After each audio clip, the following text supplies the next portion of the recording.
آج اگست کی 14 تاریخ ہے۔ آج سے تقریباً 73 سال پہلے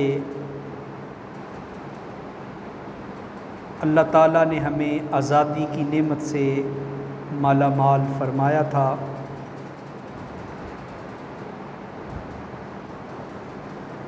آزادی بہت بڑی نعمت ہے اور انسان جس ملک میں پیدا ہوتا ہے، جہاں اپنی زندگی گزارتا ہے، جوان ہوتا ہے، اس ملک سے، اس زمین سے، اس وطن سے فطری طور پر انسان محبت کرتا ہے۔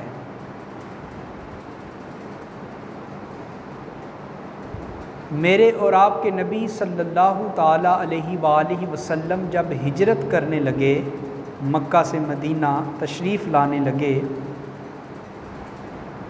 تو حضور جب مکہ سے رخصت ہوئے تو آپ نے الوداعی نظر شہر مکہ پہ ڈالی۔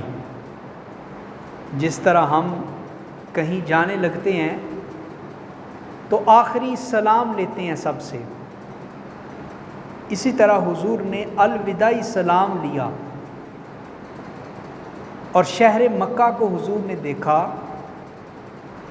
اور دیکھ کر کہا، اے مکہ، میں تم سے بڑا پیار کرتا ہوں اور میرے دل میں تیری بڑی عزت ہے، تو مجھے بڑا محبوب ہے، میں کبھی تجھے چھوڑ کے نہ جاتا، مگر تیرے شہر میں جو مشرکین مکہ ہیں، اللہ کے دین کے دشمن ہیں، وہ ہمیں یہاں آرام سے رہنے نہیں دیتے، اگر یہاں کے لوگ مجھے یہاں سے نکلنے پہ مجبور نہ کرتے تو میں کبھی تمہیں چھوڑ کے نہ جاتا۔ تو دیکھیں، حضور علیہ السلام مکہ میں پیدا ہوئے، بچپن گزارا، جوان ہوئے، اپنی عمر کے 53 سال حضور نے مکہ میں گزارے، مگر جب اپنے شہر کو چھوڑنے لگے ہیں تو اس کی جدائی میں حضور کی آنکھوں سے آنسو بھی نکلے ہیں۔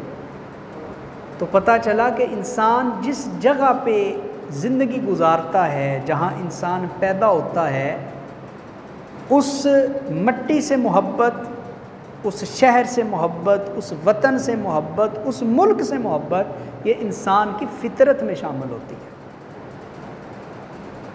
اور ہم مسلمان ہیں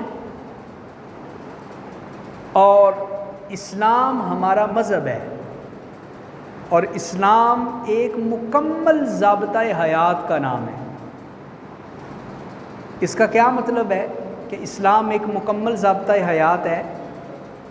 تو آسان لفظوں میں آپ یہ یاد رکھیں کہ ہماری پیدائش سے لے کر مرتے دم تک ہر قدم کے اوپر، ہر موڑ کے اوپر اسلام ہماری رہنمائی کرتا ہے۔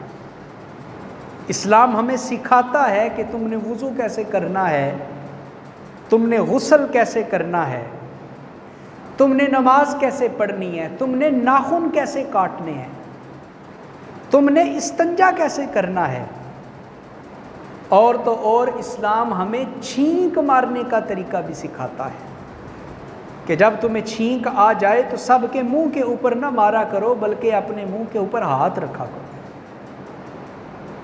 اور اسلام ہمیں یہ بھی سکھاتا ہے کہ جب تم کسی کی چھینک سنو تو تم نے جواب میں منہ سے لفظ کیا بولنے ہیں۔ تو اسلام تو قدم قدم کے اوپر ہماری رہنمائی کرتا ہے۔ تو کیا خیال ہے، جس اسلام نے قدم قدم پہ ہمیں چلنا سکھایا، بولنا سکھایا، بیٹھنا سکھایا، لوگوں کے ساتھ بات چیت کرنا سکھایا، کیا اس دین اور اس مذہب نے ہمیں ملک چلانے کا طریقہ نہیں سکھایا ہوگا؟ ملک کا نظام کیسے چلاتے ہیں، سیاست کیسے کرتے ہیں، اسلام نے ہمیں وہ نہیں سکھایا ہوگا؟ یقیناً سکھایا ہے، مگر ہمارے ہاں سیاست ایک گالی بن چکا ہے۔ ہم نے کسی کو تانا بھی مارنا ہو، کسی پہ طنز بھی کرنا ہو تو کیا کہتے ہیں کہ تم سیاست کر رہے ہو، حالانکہ یہ بڑا مقدس مشن ہے۔ سیاست کسے کہتے ہیں؟ لوگوں کے کام آنا، مظلوم کی مدد کرنا، ماڑے بندے کے ساتھ کھڑا ہو جانا، حق کا اور سچ کا ساتھ دینا، دیانتداری سے کام کرنا، امانت کا خیال رکھنا، یہی سیاست ہے نا۔ یہ علیحدہ بات ہے کہ ہمارے حکمرانوں نے سیاست کسی اور بلا کا نام سمجھ لیا ہے، کاروبار چمکانا، بینک بیلنس بڑھانا، اپنے تعلقات پروموٹ کرنا، جائیداد بنانا، اختیار حاصل کرنا، عہدہ حاصل کرنا، ملک کے اندر وزیر، مشیر، گورنر، وزیر اعظم، صدر بننا، ہم سمجھتے ہیں یہ سیاست ہے۔ یہ سیاست نہیں ہے، یہ لوگوں نے سیاست کا نام بدنام کیا ہے۔ سیاست تو وہ سیاست تھی نا جو حضرت جناب ابو بکر صدیق رضی اللہ تعالی عنہ مسجد نبوی کے مصلی پہ بیٹھ کے کیا کرتے تھے۔ حضرت ابو بکر صدیق 2 سال تک مسلمانوں کے خلیفہ رہے۔ آج کوئی عالم دین منبر پہ بیٹھ کے لوگوں کو بتائے نا حق سچ کی بات کیا ہے، سیاست کیا ہے، تو لوگ بھی کہتے ہیں مولوی صاحب سیاسی باتیں کر رہے ہیں، یہ نہیں کرنی چاہیے تھی۔ تو یاد رکھیے اگر سیاست اتنی ہی بری ہوتی تو حضرت ابو بکر صدیق 2 سال تک مسلمانوں کے امیر رہے، حضرت فاروق اعظم 10 سال تک مسلمانوں کے خلیفہ رہے، حضرت عثمان غنی 12 سال تک خلیفہ رہے، اور حضرت مولا علی 4 سال تک خلیفہ رہے۔ مجھے بتائیں کہ یہ خلافت کی ذمہ داریاں سنبھالتے تھے تو یہ سیاست ہی تھی نا، اور کیا کرتے تھے؟ مگر ان لوگوں کی سیاست میں اللہ کا خوف تھا، اللہ کا ڈر تھا، قیامت کے دن اللہ کی بارگاہ میں جا کے اپنے اعمال کا حساب دینا تھا۔ یہ خدا خوفی تھی ان لوگوں کی سیاست میں۔ اور حضرت فاروق اعظم کا یہ فرمان تو ہم سنتے بھی ہیں، سناتے بھی ہیں، مگر اس پہ کبھی سوچا نہیں کہ اس کے پیچھے گہرائی کتنی بڑی ہے۔ حضرت فاروق اعظم نے کیا کہا تھا؟ آپ کہتے تھے کہ اگر میری سلطنت میں دریائے فرات کے کنارے کے اوپر بکری کا بچہ وہ بھی بھوک اور پیاس سے مر جائے تو عمر ڈرتا ہے، اس لیے کہ محشر کے دن اس کا حساب بھی عمر کو ہی رب کی بارگاہ میں دینا پڑے گا۔ یہ ہے اصل سیاست، اسلامی سیاست جس میں خدا خوفی ہوتی ہے۔ اور ماشاءاللہ ہمارے ہاں جو سیاست ہے، جب سے پاکستان بنا ہے، جب سے سیاسی پارٹیاں وجود میں آئی ہیں، ہر نئی پارٹی پچھلی پارٹی سے زیادہ ملک کا بیڑا غرق کرتی ہے۔ آپ غور تو کریں کہ وہ لوگ، وہ سیاسی پارٹیاں جب وہ شروع ہوئی تھیں تو وہ کہاں پہ تھیں اور آج وہ کہاں پہ کھڑی ہیں۔ تو ہمارے بزرگوں نے، ہمارے مشائخ نے اس لیے آج کا دن 14 اگست کا دن، آج آزادی پاکستان ہم منا رہے ہیں نا، تو ذرا غور تو کریں اس کے پیچھے فلسفہ کیا ہے۔ یہ پاکستان ہمیں مفت میں نہیں کسی نے پلیٹ میں رکھ کے دے دیا کہ یہ لو، یہ ہم نے تمہیں پاکستان دے دیا۔ اس کے پیچھے بڑی قربانیاں ہیں، بڑی قربانیاں ہیں اس کے پیچھے۔ جب پاکستان بن رہا تھا تو بہت سارے مسلمان ہجرت کر کے آ رہے تھے ہندوستان سے پاکستان کی طرف۔ مسلمانوں کا ایک قافلہ آ رہا تھا، اس قافلے میں بوڑھے لوگ بھی شامل تھے، نوجوان عورتیں بھی تھیں، جوان مرد بھی تھے، اور دودھ پیتے بچے بھی تھے۔ چھپتے چھپاتے غیر معروف رستوں سے یہ قافلہ پاکستان کی طرف چل کے سفر کر رہا تھا، اور جو ہندو بلوائی تھے، سکھ بلوائی، وہ تلواریں لے کر، نیزے لے کر مسلمانوں کو تلاش کر رہے تھے۔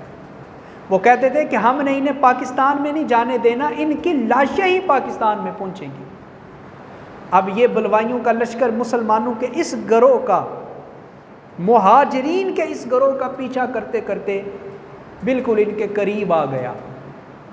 قافلے والے کہتے ہیں کہ پاس ہی کماد کی فصل تھی، گنے کی فصل تھی، ہم نے اپنے آپ کو اس میں چھپا لیا۔ مگر ایک تو گرمی کا موسم تھا، اور دوسرا گنے کی فصل اور اس کے اندر آپ چلے جائیں گرمی اور زیادہ لگتی ہے.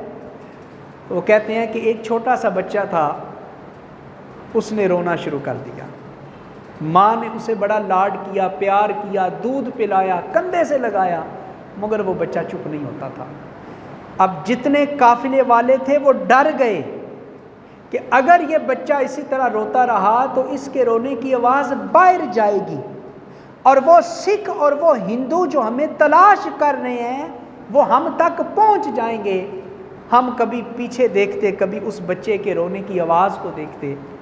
اس ماں نے جب اس منظر کو دیکھا تو ماں کے دل میں تو بڑی ممتا ہوتی ہے اپنی اولاد کی محبت کی. تو غور سے سنیے گا، آج کا دن 14 اگست کا دن ہم سیلیبریٹ کر رہے ہیں، اس کے پیچھے قربانیوں کی ایک لازوال داستان ہے. اس ماں نے جب یہ دیکھا کہ میرا بچہ چپ نہیں ہو رہا تو اس ماں نے اپنے ہی ہاتھوں کے ساتھ اپنے اس دودھ پیتے بچن کی گردن کو دبوچ دیا، اس کا گلا گھونٹ دیا. کیوں؟ تاکہ ایک جان چلی جائے، کم از کم باقی مسلمانوں کی جان تو بچ جائے نا. مجھے بتائیں کتنی بڑی قربانی ہے، ماں کی کتنی بڑی قربانی ہے. آج ہم باجے بجا کے اور طوطے بجا کے اور ڈیک کے اوپر انڈیا ہی کے گانے بجا کے اور ون ویلنگ کر کے اور موٹر سائیکلوں کے سلنسر نکال کے ہم یہ سمجھتے ہیں کہ یہ ہم 14 اگست منا رہے ہیں. اور اللہ کے نیک بندو، اس لیے پاکستان بنا تھا کہ تم فحاشی پھیلاؤ، تم بے حیائی کا کلچر عام کرو، تم مسلمانوں کے سکون کو برباد کرو. اس لیے تو ہمارے بزرگوں نے قربانیاں نہیں دی تھیں. اور جتنے راستے آتے تھے ہندوستان سے پاکستان کی طرف، یہ واگا بارڈر کا راستہ، امرت پور کا راستہ، امرتسر کا راستہ اور کرتارپور کا راستہ، یہ جتنے راستے آتے تھے اور ان راستوں سے جو مسلمانوں کے قافلے آتے تھے انڈیا کو چھوڑ کر، تو وہ قافلے والے کہتے ہیں کہ جتنے کنویں تھے نا ان راستوں میں، کوئی کنواں ایسا نہیں تھا جن میں چھلانگیں لگا کر مسلمان بچیوں نے اپنی عزت کو محفوظ نہیں کیا تھا. ہندو پیچھا کرتے تھے، سکھ پیچھا کرتے تھے مسلمانوں کا، اور وہ مسلمانوں کی بچیوں کو پکڑ کے ان سے زیادتی کی کوشش کرتے تھے. مگر سلام ہے ان ماؤں بہنوں کے کہ جنہوں نے اپنے آپ کو کنویں میں پھینک کر خودکشی تو کی ہے، مگر انہوں نے ہندوؤں کو اپنا جسم نہیں سونپا، اپنی عزت نہیں سونپی. تو یہ کبھی ان قربانیوں کا ذکر بھی کریں، ان نوجوان نسل کو سنائیں کہ یہ پاکستان بڑی قربانیوں کے بعد ملا، خون کی ندیاں بہائی گئیں تب جا کے یہ پاکستان ملا. اور مہاجرین کہتے ہیں یہ منظر بھی ہم نے دیکھا کہ ہندو اور سکھ یہ قرآن پاک کے اوراق کو شہید کرتے اور اس کے اوپر گوبر لگا کر گلیوں میں پھینک دیتے، اور پھر مسلمانوں کو کہتے کہ تم جوتوں سمیت اس قرآن کے اوپر چلو گے، اگر نہیں چلو گے تو پھر مرنے کے لیے تیار ہو جاؤ. تو پھر وہ منظر بھی لوگوں نے دیکھا کہ لوگوں نے اپنی جانیں تو قربان کی، لیکن انہوں نے پاکستان کی محبت میں اور قرآن کی محبت میں انہوں نے قرآن کی بے حرمتی نہیں کی، قرآن کی توہین نہیں کی. یہ ہے پاکستان کی آزادی، یہ ہے پاکستان کی قربانیاں. مگر آج کا نوجوان سمجھتا ہے کہ یہ مفت میں ملا ہے، شاید انگریز نے مفت میں ہمیں پاکستان دے دیا، ہندوؤں نے مفت میں پاکستان دے دیا. یہ مفت میں نہیں ملا ہے، بڑی قربانیاں دی ہیں ہمارے بزرگوں نے، ہمارے مشائخ نے، ہمارے علماء نے، ہماری ماؤں بہنوں نے لازوال قربانیاں دی ہیں، تب جا کے یہ پاکستان کی نعمت ہمارے حصے میں آئی ہے. تو ہمیں پاکستان کی قدر کرنی چاہیے.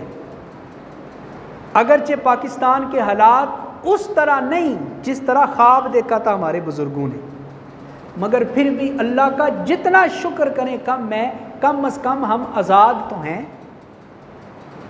ایک پرندے کو پنجرے میں بند کر دیا جائے نا تو آپ اس کی حالت دیکھیں، وہ کتنا پریشان ہوتا ہے، کتنا بے چین ہوتا ہے. اور جب پنجرے کی کھڑکی کھول کے اس کبوتر کو یا چڑیا کو یا طوطے کو یا کوے کو آزاد کیا جاتا ہے نا، تو وہ اپنے پروں کو ہلاتا ہوا آزاد فضا کی طرف سفر کر کے یہ پیغام دیتا ہے، لوگوں آزادی کی قدر کرو، غلامی کی زندگی کوئی زندگی نہیں ہے، اصل زندگی آزادی کی زندگی ہے۔ مگر ہمیں قدر نہیں ہے اپنے ملک کی، ہمیں پاکستان کی قدر نہیں ہے۔ قدر ہوتی تو یہاں سے کرپشن ختم ہو جاتی، قدر ہوتی تو آج امیر اور غریب کے لیے علیحدہ علیحدہ قانون نہ ہوتا۔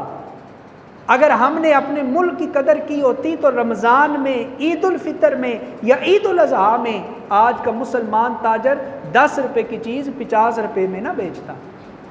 پھر ہم دعائیں دیتے ہیں یا اللہ امریکہ کو تباہ کر دے، ہمارے حکمران ہی ایسے ہیں۔ او اللہ کے بندے، وہ اپنا حساب دیں گے، میں اور آپ اپنے گریبان میں جان کے دیکھیں ہم نے اس ملک کے لیے کیا کیا ہے۔ وہ ایک محاورہ ہم نے سنا ہوگا نا، انگور کھٹے ہیں، کیا مطلب؟ ایک لومڑی، محاورہ ہے نا، وہ چھلانگ لگا رہی تھی انگور کی بیل کو پکڑنے کے لیے، مگر انگور اونچائی پہ تھے، اس نے بڑی چھلانگیں لگائی، سٹ سٹینڈ اس نے بڑا کیا، بڑے جمپ لگائے، مگر نہ پہنچ سکی۔ تو جب تھک ہار کے بیٹھ کے واپس جانے لگی تو اس نے کیا کہا کہ انگور کھٹے ہیں۔ تو ہمارے ہاں بھی یہی معاملہ ہے۔ آج ایک چپڑاسی سے لے کر اوپر وزیر تک کون سا ایسا بندہ ہے، کون سا ایسا محکمہ ہے جو سفارش سے بچا ہوا ہے، جو کرپشن سے بچا ہوا ہے، جو 2 نمبری سے بچا ہوا ہے؟ ہر دنیا کا ہر 2 نمبر کام ہم کر رہے ہیں، دنیا کا ہر گناہ ہم کر رہے ہیں، مگر اس کے باوجود یہ صرف حضور کی نظر عنایت ہے اور اللہ کا خاص کرم ہے کہ ہم بچے ہوئے ہیں، ورنہ ہمارے حالات نہیں ہیں، یا یوں سمجھ لیں ہمارے کرتوت ایسے نہیں ہیں کہ ہم بچ سکیں، یہ اللہ کی نظر کرم ہے کہ ہم بچے ہوئے ہیں۔ تو پاکستان اللہ کی نعمتوں میں سے ایک بہت بڑی نعمت ہے۔ پاکستان کیا ہے؟ اللہ کی نعمتوں میں سے ایک، بولیں نعمت ہے۔ پاکستان اللہ کی نعمتوں میں سے ایک نعمت ہے، ہمیں اس کا احساس نہیں۔ کشمیر کے مسلمانوں سے پوچھ کے دیکھیں، فلسطین کے مسلمانوں سے پوچھ کے دیکھیں، عراق کے، افغانستان کے، چیچنیا کے، بوسنیا کے مسلمانوں سے پوچھ کے دیکھیں، وہ تو بیچارے نماز بھی نہیں آزادی سے پڑھ سکتے، وہ تو قربانیاں بھی نہیں کر سکتے، وہ تو اس طریقے سے قرآن کی تلاوت بھی نہیں کر سکتے۔ یہ اللہ کا شکر ادا کریں کہ اللہ نے ہمیں آزاد ملک رہنے کے لیے دیا ہے، کم از کم ہم نماز تو پڑھتے ہیں، ہم آزاد فضا میں سانس تو لیتے ہیں، مگر خدا را اپنے بزرگوں کی قربانیوں کو نہ بھولیے گا۔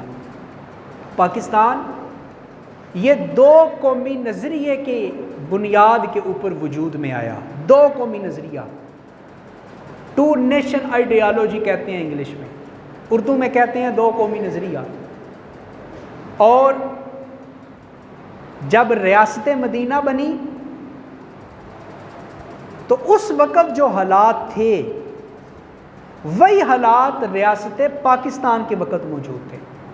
یہ دیکھیں قدرت کا حسین انتخاب، ایک ریاست مدینہ کی تھی نا جو میرے اور آپ کے آقا صلی اللہ علیہ وآلہ وسلم نے قائم کی تھی، اور دوسری ریاست جو کلمے کی بنیاد کے اوپر بنی، وہ کون سی ریاست ہے؟ ریاست پاکستان۔ بولیں سارے، کون سی ریاست ہے؟ ریاست پاکستان۔ اور بڑی مماثلت ہے، بڑی مماثلت ہے۔ دیکھیں پہلی مماثلت کیا ہے؟ جب ریاست مدینہ بنی تو کچھ مسلمان مکے میں رہ گئے اور کچھ مسلمان ہجرت کر کے مدینہ آ گئے، اور جب ریاست پاکستان بنی تو ایسے ہی ہوا، کچھ مسلمان ہندوستان میں رہ گئے اور کچھ مسلمان ہجرت کر کے پاکستان میں آ گئے۔ جب ریاست مدینہ قائم ہوئی اور مسلمان مدینے پہنچے تو وہاں پہ یہودی بھی تھے، عیسائی بھی تھے، اور بتوں کی پوجا کرنے والے بھی تھے۔ اور جب ریاست پاکستان بنی تو اس وقت پاکستان میں یہودی بھی تھے، عیسائی بھی تھے اور ہندو بھی تھے۔ اور اسی طرح جب مدینہ کی ریاست قائم ہوئی تو جو مسلمان مکے سے ہجرت کر کے مدینے میں آئے تھے انہیں مہاجر مسلمان کہا جانے لگا، اور جو مدینے کے مقامی مسلمان تھے انہیں انصار کہتے تھے۔ اور جب پاکستان بنا تو اس وقت بھی یہی حالات تھے، جو یہاں آگے ہجرت کر کے پاکستان میں ان کو مہاجر کہتے ہیں۔ اور دیکھیں اس وقت جو مسلمان ہجرت کر کے مدینہ پہنچے تھے نا، نبی صلی اللہ علیہ وآلہ وسلم نے مدینہ کے مسلمانوں کے درمیان اور مکہ کے مسلمانوں کے درمیان مواخات مدینہ قائم کی تھی۔ کیا مطلب؟ غور کریں گے تو بات سمجھ آئے گی۔ مکہ کے مسلمان جب پہنچے نا مدینہ میں تو خالی ہاتھ پہنچے تھے، گھر مکے میں، کاروبار مکے میں، دکانیں مکے میں، جائیدادیں سب کچھ مکے میں، خالی ہاتھ مدینہ میں پہنچے تھے۔ اور حضور نے کیا کیا؟ مدینہ کے مسلمانوں کو مکہ کے مسلمانوں کا بھائی بھائی بنا دیا، اور مدینہ کے مسلمانوں نے کس قدر کھلے دل کا مظاہرہ کیا۔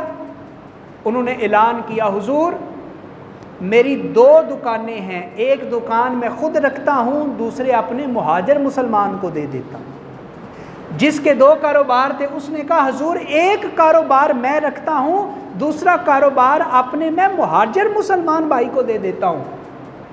حتیٰ کہ کچھ مسلمانوں نے کہا، حضور میرے نکاح میں 2 بیویاں ہیں، میں ایک بیوی کو طلاق دے دیتا ہوں، وہ عدت گزارنے کے بعد ہجرت کرنے والے مسلمان بھائی سے نکاح کر لے، میں طلاق دے دیتا ہوں۔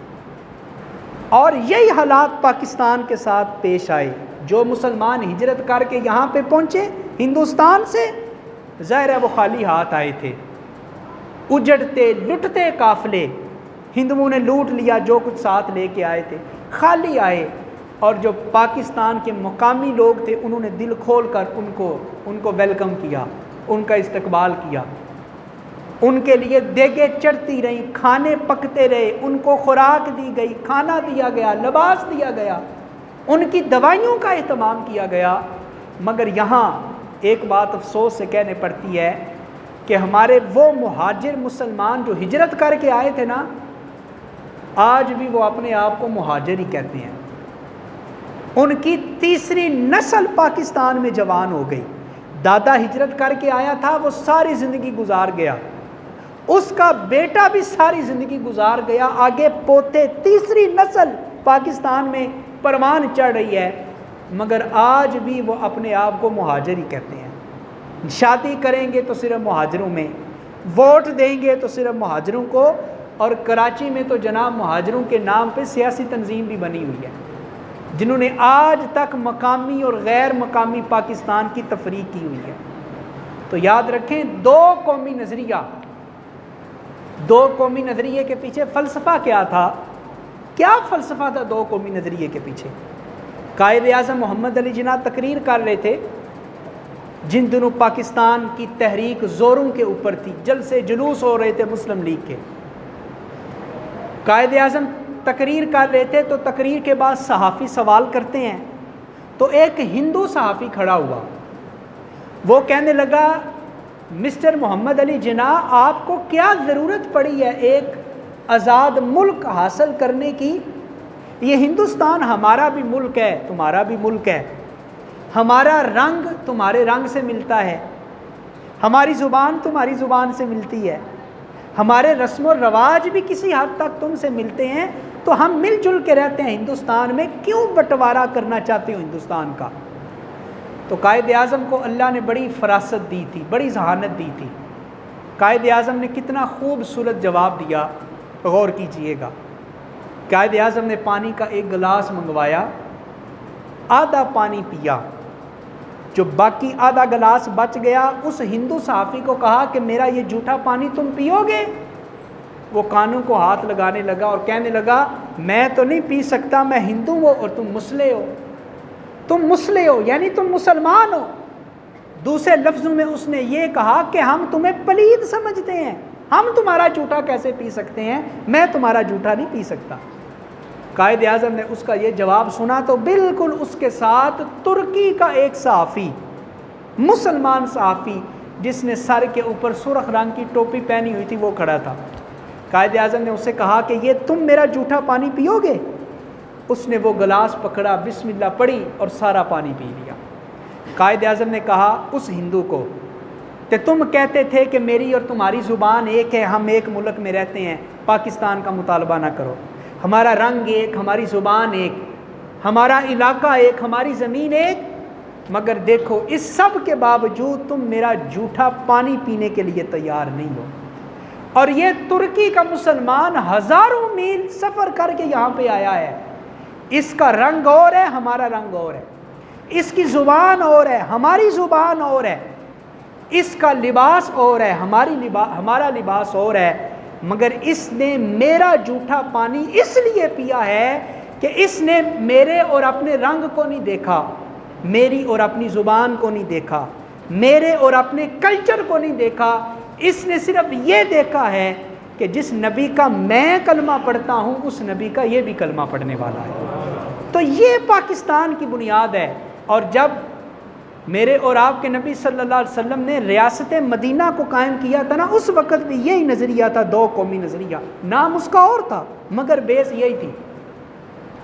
جب حضور نے ریاست مدینہ کو قائم کیا تو اس ریاست میں گارے، کالے اور گورے کی تمیز نہیں تھی.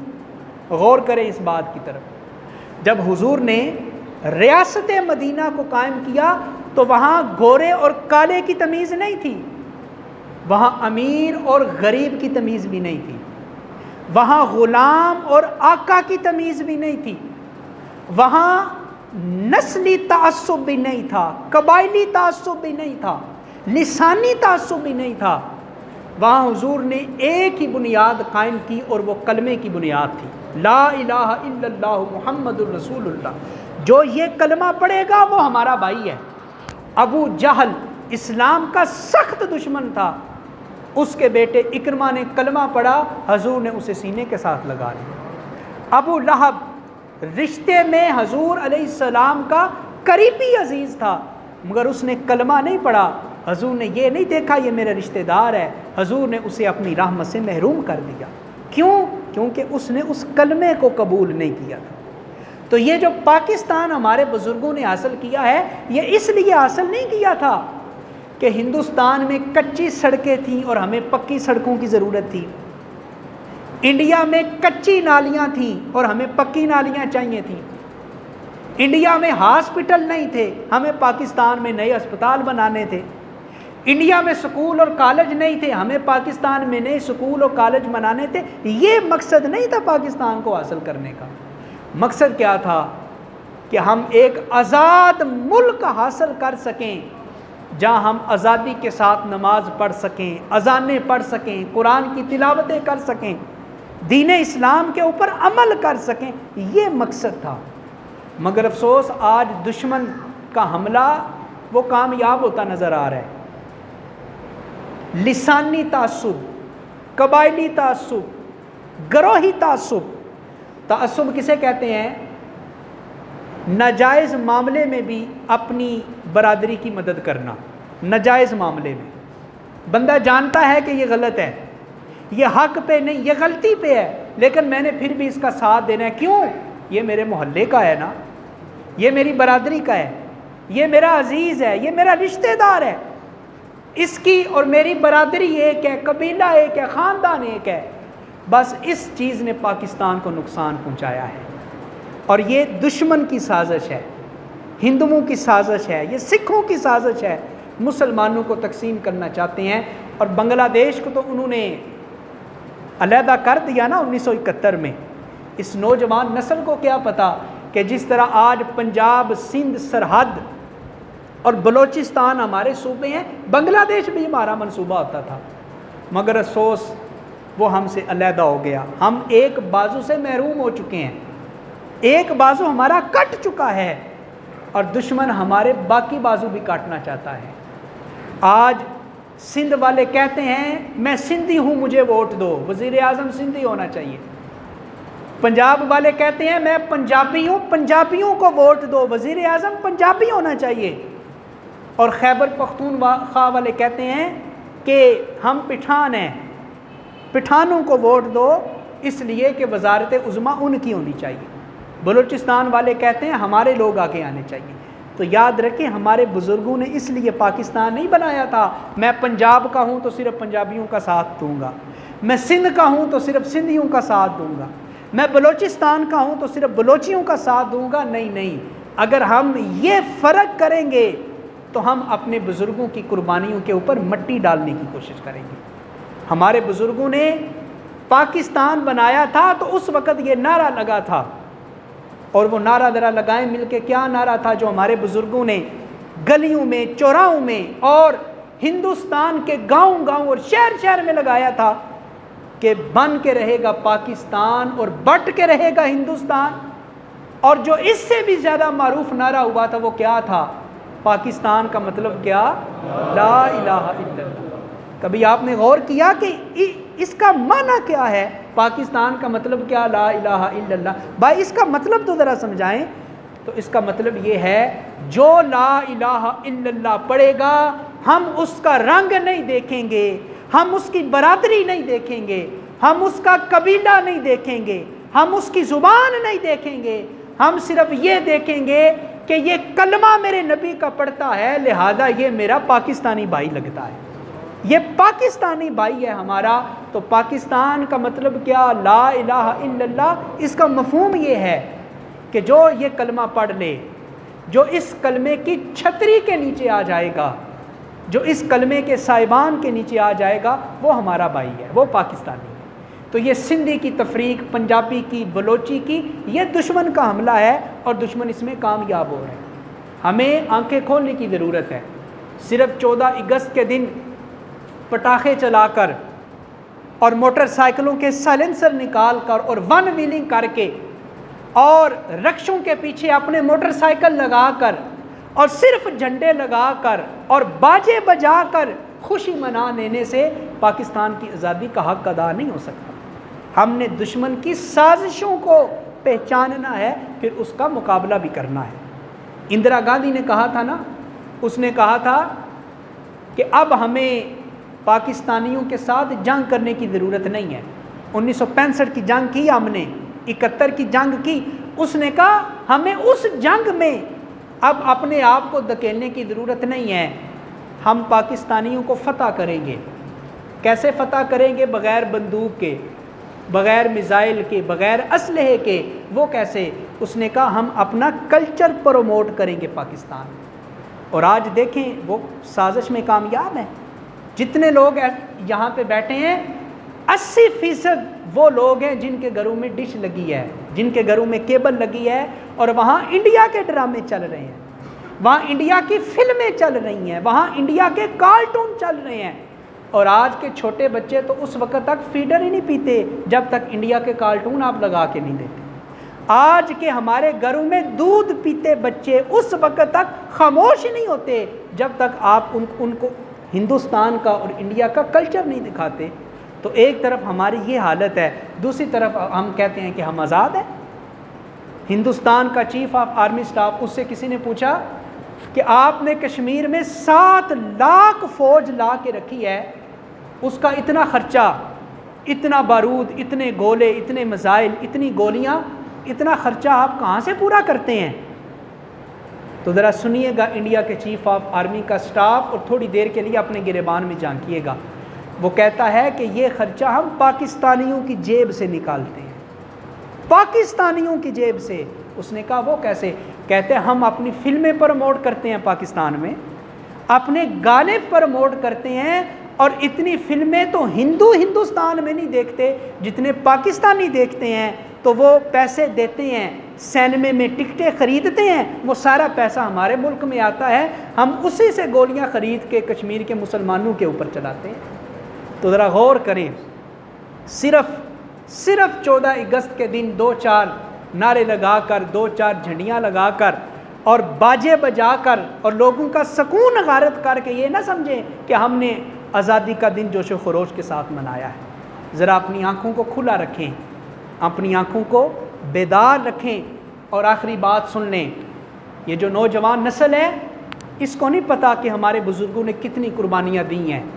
14 اگست 1947 کو ہمارا ملک بنا، یہ مفت میں نہیں ہمیں ملا، بڑی قربانیاں، لازوال قربانیاں. ہماری نوجوان بہنوں کی عزتوں کو لوٹا گیا ہے تو پاکستان بنا ہے. ہماری ماؤں بہنوں کی ناموس کے ساتھ کھلواڑ کھیلا گیا ہے تو یہ وطن حاصل ہوا ہے. ہمارے بزرگوں کی داڑھیوں کو نوچا گیا ہے تو یہ وطن ہمیں ملا ہے. ہمارے جوانوں کے سینوں کو گولیوں سے چھلنی کیا گیا ہے تو یہ وطن ملا ہے. ہمارے چھوٹے بچوں کو نیزوں کی انیوں کے اوپر چڑھا کے گلیوں اور چوراہوں میں پھرایا گیا ہے تو یہ پاکستان بنا ہے. تو ہم کیا سمجھتے ہیں کہ یہ مفت میں مل گیا؟ پاکستان اس لیے نہیں ملا تھا کہ اسلام آباد میں سرکاری سرپرستی کے اندر مندر تعمیر کیا جا سکے، اس لیے پاکستان نہیں بنا تھا کہ لاہور کی وزیر خان مسجد میں ایک اداکار اور اداکارہ مسجد کے تقدس کو پامال کرتے ہوئے وہاں گانے کی شوٹنگ کروائے. اس لیے پاکستان نہیں بنا تھا کہ یہاں ممتاز قادری کو شہید کر دیا جائے. اس لیے بھی نہیں بنا تھا کہ آسیہ ملونہ کو بیرون ملک فرار قرار دیا جائے. اور اس لیے بھی پاکستان نہیں بنا تھا کہ ختم نبوت کے قانون کے ساتھ چھیڑ چھاڑ کی جائے. اور اس لیے بھی پاکستان نہیں بنا تھا کہ قادیانیوں اور مرزیوں کو اہم عہدے دے دیے جائیں اور ملک کا سارا نظام ہی ان کے ہاتھوں کو دے دیا جائے. پاکستان اس لیے بنا تھا کہ یہاں اللہ کا قانون ہو، یہاں پیارے مصطفیٰ کا قانون ہو. تو آج دعا کریں، اے باری تعالیٰ تا صبح قیامت ہمارے وطن عزیز کو قائم اور دائم فرما. پاکستان کے جتنے دشمن ہیں، اندرونی دشمن ہیں، بیرونی دشمن ہیں، نظریاتی دشمن ہیں، سرحدی دشمن ہیں، اللہ پاکستان کے سارے دشمنوں کو نیست و نابود فرما دے. اور آخر میں چاہوں گا کہ کچھ وہ نعرے ہم لگا لیں جو ہمارے بزرگوں نے لگائے تھے، تاکہ اس کی یاد تازہ ہو جائے اور ولولہ پیدا ہو جائے اور ہمارے بچے سمجھ سکیں کہ یہ پاکستان یہ ہمیں بڑی قربانیوں کے بعد ملا. وہ نعرہ کیا تھا؟ ذرا لگائی